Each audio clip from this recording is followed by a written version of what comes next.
एक गरीब लड़के को नदी में मिला एक ऐसा कमल जो आम नहीं था। आगे क्या हुआ जानने के लिए वीडियो को एंड तक जरूर देखें।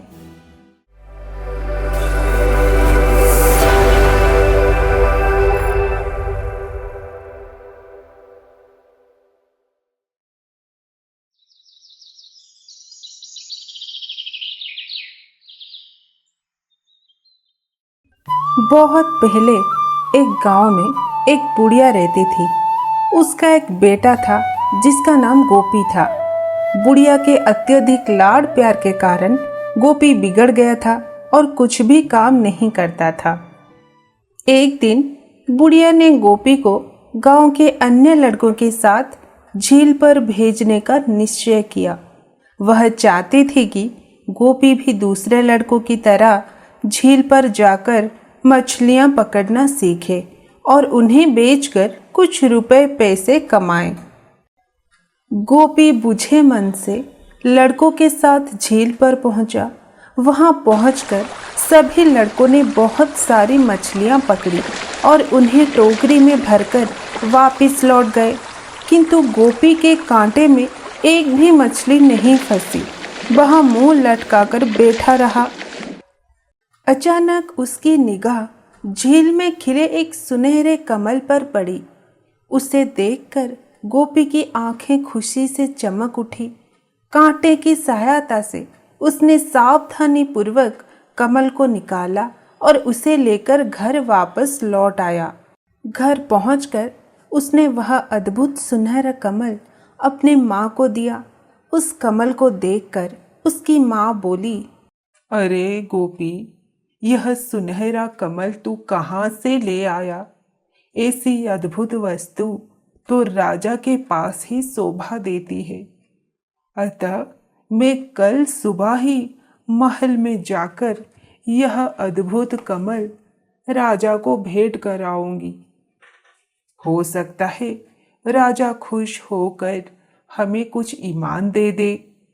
माँ की बात सुनकर गोपी बोला, ठीक है माँ, जैसी तुम्हारी इच्छा। अगली सुबह बुढ़िया उस कमल को लेकर राजा के महल में पहुंची और उसने वह कमल राजा को भेंट कर दिया। सुनहरे कमल को देखकर राजा बोला, माई, इस सुनहरे कमल के बदले में मैं तुम्हें तभी पुरस्कार दूंगा जब तुम ऐसे ही सुनहरे कमलों से भरी एक नाव मुझे भेंट करोगी। मेरे लिए केवल एक कमल पर्याप्त नहीं है। मैं तुम्हें इस काम के लिए 1 महीने की समय देता हूँ। अगली सुबह गोपी माँ से बोला, माँ, मैं सुनहरे कमल के खोज में अवश्य जाऊंगा। गोपी का दृढ़ निश्चय देखकर बुढ़िया कुछ न बोली। उसने अपने बेटे को आशीर्वाद देकर विदा किया। फिर गोपी नाव लेकर झील की ओर निकल पड़ा। वह नाव को नदी के बहाव की विपरीत दिशा में खेने लगा। कई घंटों बाद उसे नदी के किनारे एक साधु का आश्रम नजर आया। वह बहुत थक चुका था और उसे भूख भी लग आई थी। अतः वह नाव से उतरकर भोजन पाने की आशा में उस आश्रम में गया। जब वह आश्रम के अंदर पहुंचा तो उसने देखा कि एक साधु समाधि लगाए ध्यानमग्न बैठा था। वह चुपचाप साधु के पास जाकर बैठ गया। थोड़ी देर बाद साधु ने आंख खोली। उसने गोपी को कुछ फल खाने के लिए दिए और वहां आने का कारण पूछा। इस पर गोपी ने उसे अपनी सारी कथा सुनाई। गोपी की कथा सुनकर साधु ने कहा, पुत्र, तुम्हें वे कमल अवश्य मिलेंगे।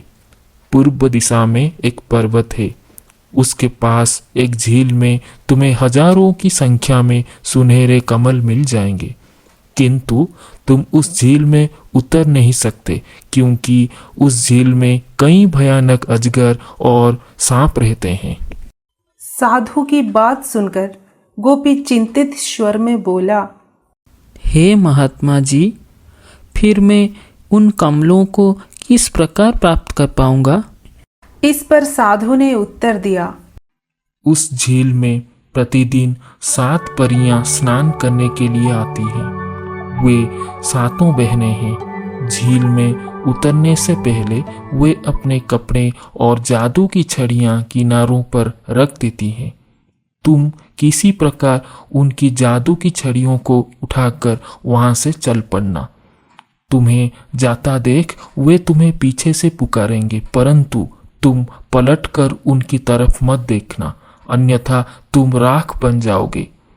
उसके बाद वे पुनः तुमसे अपनी जादू की छड़ियां वापस मांगेंगी, परंतु तुम उन्हें वो छड़ियां देने से मना कर देना। फिर तुम उनमें से सबसे छोटी बहन का हाथ विवाह के लिए मांगना। यदि तुमने यह कर दिखाया तो तुम सुनहरे कमल प्राप्त कर लोगे। गोपी ध्यानपूर्वक साधु की बातें सुनता रहा। अगले दिन उसने वैसा ही किया जैसा कि साधु ने कहा था। जब परिया ने उसकी मनोकामना पूछी तो उसने कहा, मैं आपकी सबसे छोटी बहन से विवाह करना चाहता हूँ। 7 परिया ने गोपी के साथ अपनी सबसे छोटी बहन का विवाह करने के लिए तैयार हो गई और अपनी अपनी जादुई छड़ियां लेकर उड़ गई। किंतु सबसे छोटी बहन गोपी के पास ही रह गई। उस परी का नाम चंद्रमुखी था। जब गोपी ने चंद्रमुखी को अपनी परेशानी बताई तो उसने कहा, गोपी, तुम एक नेक और भले इंसान हो, मैं तुम्हारी सहायता अवश्य करूंगी। यह कहकर चंद्रमुखी झील में उतर गई और बहुत सारे सुनहरे कमल तोड़कर ले आई। तत्पश्चात वे दोनों नाव में बैठकर गांव की ओर चल पड़े। घर पहुंचकर गोपी ने अपनी मां को सारी कहानी सुनाई। अगले दिन गोपी और चंद्रमुखी ने राजा के पास पहुंचकर उसे कमलों से भरी हुई नाव भेंट की। खुश होकर राजा ने गोपी को पुरस्कार के रूप में अपना आधा राज्य दे दिया। कुछ दिनों बाद गोपी व चंद्रमुखी का विवाह धूमधाम से संपन्न हो गया और वे सब सुखपूर्वक रहने लगे।